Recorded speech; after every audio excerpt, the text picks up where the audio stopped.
Alek Manoah, back from a 5-game suspension, struck out a career-high 10 strikeouts over 7 scoreless innings of 3-hit baseball for the Toronto Blue Jays in their 11-1 win over the Tampa Bay Rays on Friday night.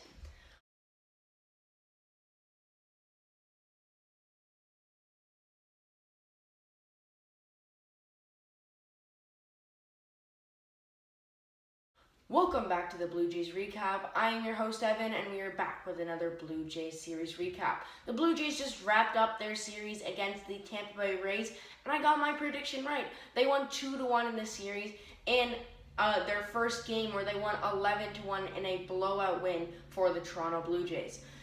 In those games, Vladimir Guerrero Jr. had another home run to increase his home run total to 27 on the year in that 11-1 win that I mentioned before with Alek Manoah. George Springer, Marcus Semien, and Vladimir Guerrero Jr. hammered over 6 home runs in that series collectively, and it was an all-around good series for the Blue Jays. In that first game, like I said before, it was Alek Manoah on the mound to face off against that coveted, scary Tampa Bay Rays team who has been awful on the road. They were on a 12-game losing streak on the road coming into that series, and they made it 14 before they crushed it in that last game. In the first game, like I said before, it was Alek Manoah who pitched a phenomenal day, going 7 innings, getting 10 strikeouts, and broke a Blue Jays record with 7 strikeouts in a row. It was Alek Manoah, Anthony Castro, and Miguel Alega. Sorry if I butchered that name again, but he made his MLB debut going no earned runs and with no strikeouts either, but no hits. He just had a good inning. Alek Manoah didn't let up a single run. It was only Anthony Castro in the 8th inning who let up a run, and that was it for the Blue Jays on the scoring side. Brett Phillips, an outfielder for the Tampa Bay Rays, had to come in and pitch a hilarious last inning for the Tampa Bay Rays because they didn't want to injure any of their other players. But Marcus Semien, the all-star second baseman, went 5 for 3, now has a .293 average, and had 2 RBIs in that game, going with a home run and 2 base hits. Bo Bichette as well had an amazing day, going 2 for 4 in that game. Now, just like Semien, with a .290 average, just 3 points behind Marcus Semien for the average total. Then Vladimir Guerrero Jr., again, and what an amazing player, went 2 for 4 with a home run in that game. And it was George Springer who had a 3 for 1 day with 2 RBIs. And we cannot forget about this Blue Jays lineup, arguably the best in the league, showed out in that game. It was almost all Blue Jays going into the whole game, really. It was George Springer who started off with a 2-run home run. Now he's at 5 home runs on the season after this series, and launched a ball in the bottom of the first inning to put the Blue Jays up 2-0 to start off the scoring for the Blue Jays. Nothing in that top of the second inning, but it's Lourdes Gurriel Jr. to get a double to drive in Cavan Biggio to make it 3-0. Then it was Reese McGuire, or red-hot Reese McGuire right now, who is hitting well over 200 with a .302 average right now, being the second highest on the Blue Jays. It's just he hasn't gotten that much time to play. It was Lourdes Gurriel Jr. again that made another really good play, who scored on a force out and just made it home on a double play. Vladimir Guerrero Jr., with his 2 out of his 4 hits, had an RBI single in that same bottom of the second inning to drive in another run. Just driving in another run, actually, to drive in Marcus Semien to make it 5-0. Then it was Marcus Semien with a phenomenal leaping catch to save probably an extra base hit with a man on base. And then it was Teoscar Hernandez, who scored on a wild pitch that was in the dirt that no one can get to, and it was basically just a walk-in for Marcus Semien. Sorry, Teoscar Hernandez. Then Bo Bichette gets a charge play to get Manuel Margot out to save Alek Manoah in that game in the top of the 7th in a scary last inning that might have cost Manoah a run if no one did anything about it. Then Marcus Semien, like I said before, he had a home run to make it 8-0 in the bottom of the 7th inning off of Jeffrey Springs. And then it was Vladimir Guerrero Jr., the 2-run home run, like I said before, to put the Blue Jays up 10-0. And the only other run that came in was a Brandon Lowe double, and that was the scoring for the Tampa Bay Rays. It was Wander Franco to also have a really, really good play, getting Reese McGuire out at first on a barehanded play to get Brett Phillips, the jokester pitcher, out on no runs. But Santiago Espinal did have an RBI single, and that was the last run that the Blue Jays score, and Alligator saves the Blue Jays for the win, and Alek Manoah picks up his 2nd win as a Blue Jay. That game was almost all Blue Jays, like you may have heard. They shut them down. It was literally just Brandon Lowe, Wander Franco, and Joey Wendell to get hits, and even Francisco Mejia, but that was it. Literally only 4 hits as a team. Actually, technically 3, because the Francisco Mejia hit was on an error, but they did count it as a hit. In that second game, again, it was almost all Blue Jays. The Blue Jays broke out in scoring in those earlier innings to put the Blue Jays up 6-1 before they let up 3 runs. But it's okay because they won the game 6-3. It was again, just one of those games that the Blue Jays overtook. George Springer homered for the 2nd straight day, and Santiago Espinal had his first career home run as a Blue Jay and beat the Tampa Bay Rays 6-3 in that game. The Blue Jays won for their 10th time in 13 games, and the Tampa Bay Rays lost their 5th straight overall and 10 in a row on the road.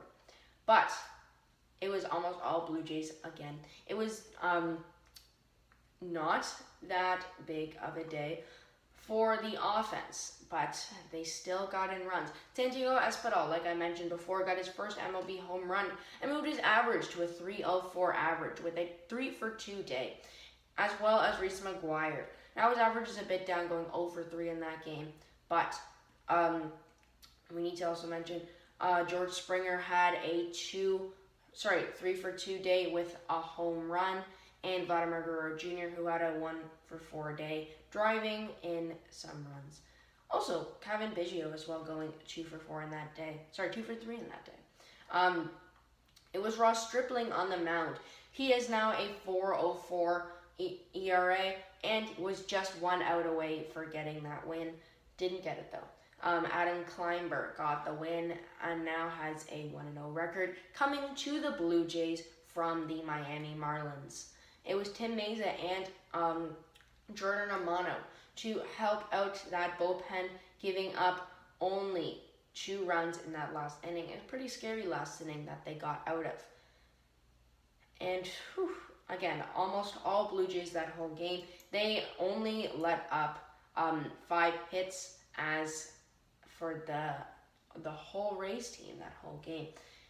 And the Blue Jays, again, were just lights out. They only gave up 2 runs in those last innings, but it was a pretty close game going into those later innings before the Blue Jays broke out the score in home runs by Santiago Espinal and George Springer.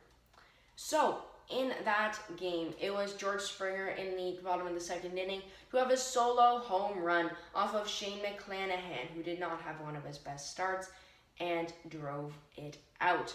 Long gone. Manuel Margot, the 1 of 3 runs for the Rays, had a solo home run in the top of the 4th inning to make it 1-1. But then Lourdes Guerrero Jr. scored on an error. Guerrero Jr. scored on an error that Lourdes Guerrero Jr. got, so he struck out. and then he got a drop third strike as Vladimir Guerrero Jr. came in to score. Then Kevin Biggio had a 2-run single to help out the scoring, as well as then Lourdes Gurriel Jr. came in as they made it 4-1. Then Santiago Espinal, like I mentioned before, had his first career home run off of Matt Whistler and made it 6-1 before Kevin Kiermaier had a 2-run home run, but Jordan Romano gets the final out on Mike Brasso to finish out the game on a 6-3 win. The Blue Jays in that game, like I said before, were pretty good until that last inning before they let up 2 runs. But Adam Kleinberg did have the win, and the Blue Jays won. In that last game, it wasn't all Blue Jays like the other 2 games. They lost 5-1 in a pretty hard loss where they could have swept the series and moved up in the standings. By the way, the Yankees just lost a doubleheader in a grand slam in the later innings because it was a doubleheader, so it was only a 4 inning game, as Aroldis Chapman let up a grand slam for the Mets to sweep that doubleheader, which was good because the Blue Jays kind of needed that because they lost against the Rays, but the Boston Red Sox did win their game against the A's. So now they're 8.5 games above the Blue Jays, as the Rays are now 6.5 games above the Blue Jays, as the Yankees are now 2.5 games behind the Blue Jays. But in that game, in that last game, Austin Meadows for the Tampa Bay Rays had 3 hits, including 2 doubles, as the Rays won on a Wander Franco, his second home run for the Tampa Bay Rays, which dropped their 5-in-a-row losing streak and their 10-game road losing streak, as also Yandy Diaz had 2 hits. It was a really good start for Ryan Yarbrough, who has not been the best against the Blue Jays in the past, but was pretty good this time. It was Danny Jansen coming back after an injury, making his first start on the July 4th Happy Birthday America game. In that game, the Blue Jays did not have good offense at all, only giving 6 hits in good at-bats by Bo Bichette, who is starting to get a little bit hot. Also, he made the All-Star Reserves team, as Randal Grichuk did not. Randal Grichuk did have a home run, though, the only run for the Blue Jays, going 1 for 3 in that day with the only RBI, and Danny Jansen getting a hit coming off of that injured list. Also, Vladdy staying hot, going 1 for 4 in that game with a .336 average. The Blue Jays, if they stay this good going into that All-Star break, that can be really good because they do play the Rays a few times after. They have the Baltimore Orioles next and then the Rays after that. In that game, it was not very Blue Jay-like. It was Robbie Ray on the mound, who has had some really, really good starts in the past, but has his ERA at .336 and did let up 5 hits, 2 earned runs, and only 6 strikeouts. I'm not saying only, but considering his 10 strikeout games in the past, it's a little bit less than before. Ryan Yarbrough let up only 1 earned run in that game and picked up the win. The Blue Jays in that game did not have a shutout game. The Blue Jays let up runs. 5 runs, actually, in a not-so Blue Jay-like game. As in the first inning, Ryan Yarbrough K's out Springer on a tough pitch, which was up in the zone. That was called a strike. Then Robbie Ray strikes out Walls in the top of the second to keep it an 0-0 game before Randal Grichuk has a solo home run to open up the scoring, 1-0 for the Blue Jays. But Wander Franco had a sliding, amazing play to get out to Lourdes Gurriel Jr. at first, which could have cost the Rays a run. Then Wander Franco had a solo home run off of Robbie Ray, his second of his young career, and makes it 1-1. Then Austin Meadows had an RBI double to make it 2-1, and Colin McHugh picks off Bo Bichette at first to end the inning. Then Austin Meadows has his second RBI double of the game, making it 3-1, and Taylor Walls has an RBI double, more RBI doubles to make it 4-1. Then Mike Brasso has a sacrifice fly, and Diego Castillo finished the game for a Rays win. The people I need to shout out in this series are Reese McGuire, George Springer, and Vladimir Guerrero Jr. George Springer right now has been on the hot hitting train. Right now hitting .226, just coming off of that injury with 12 hits and 5 home runs, and a .868 OPS, which isn't bad coming off of being injured for so long. He has only played in 15 games so far this whole year, so don't expect that much out of him. But Vladimir Guerrero Jr., again, the phenomenal player with a .336 average, 100 hits now, and 27 home runs. And now let's go to the next series for the Blue Jays. Be against the Baltimore Orioles. They will be playing a 3-game away series against the Baltimore Orioles at Camden Yards in Orioles Park. They will be playing the Orioles for their 3rd time this year. After having some really good starts and good games against the Orioles so far, I have hopes that they're going to sweep the Orioles in 3 games and take this series going into the All-Star break, just having that one more series before the Tampa Bay Rays. They are leading almost all offensive categories. They're leading all offensive categories and most pitching categories, just 2 saves behind Jordan Romano has 6 saves as Caio Valdez has 8. But the Blue Jays are still demolishing them, as Vladimir Guerrero Jr. leading both teams with his 27 home runs, and his batting average is soaring over all of those Orioles players. It's Steven Matz making his start, coming off of that awful one against the awful start.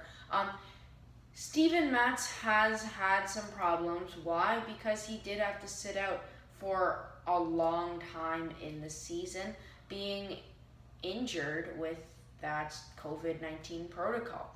And that meant that he wasn't used to pitching in the major leagues, and he had no rehab in the minor leagues. So he wasn't used to pitching back in the majors, but he is back now. And I think, hopefully, he can be that pitcher that he was earlier in the season.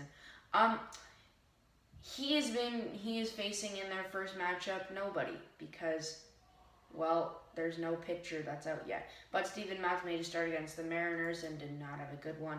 He wasn't hitting his zones. He wasn't just getting the outside part of the plate, and just wasn't hitting his spots. He only had, in that Mariners game, he only had 3 strikeouts in 2 innings, letting up 4 runs, and they had to use 7 bullpen arms. Hopefully he can bounce back against a slightly easier Baltimore Orioles lineup so they can get the win and putting themselves up in the standings. So right now the Blue Jays are sitting 9 games behind first, as the New York Yankees were up by 1.5 games, as were 3.5 games behind, 4.5 games, behind the Tampa Bay Rays for second place. And we still have a lot of ground to make to try to make it to that second spot. And I feel like if it's any time to start moving, it's now. Hyun-Jin Ryu is going to be on the mound for the second game against Matt Harvey. Matt Harvey has not had some good starts. He has a 3-9 record with a 7.34 ERA, and the Blue Jays are hopefully going to be hitting bombs off of him, because this is the one game that you can blow them out. And Hyun-Jin Ryu, again, still a really good pitcher, has not had his best starts recently. He does have a lot of time still left in the season to work on it, but we've never really seen this far of a Hyun-Jin Ryu not amazing streak. But he still has a 3.65 ERA with his 74 strikeouts. And I feel like in this start, because against the Orioles, he has had some really, really good starts this year.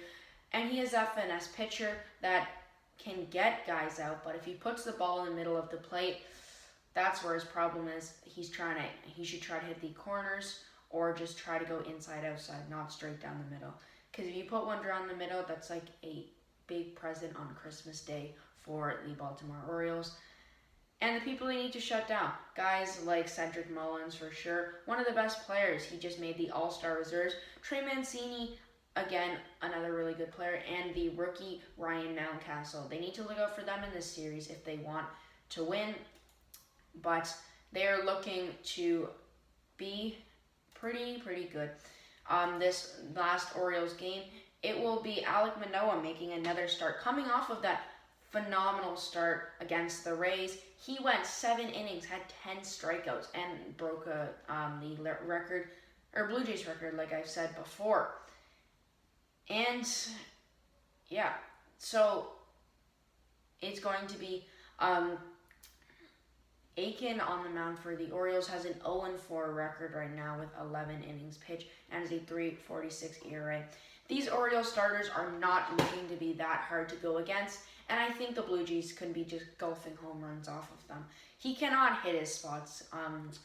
Kane and is not one of the best pitchers, only with 38 strikeouts. So I feel like that tough Blue Jays lineup to get past with Springer, Vladimir Guerrero Jr., Bo Bichette, and Marcus Semien. Also, Teoscar Hernandez is going to be a real struggle for those last Orioles 2 pitchers, and hopefully they can get a easier pitcher on that first game, but it is undecided at the moment.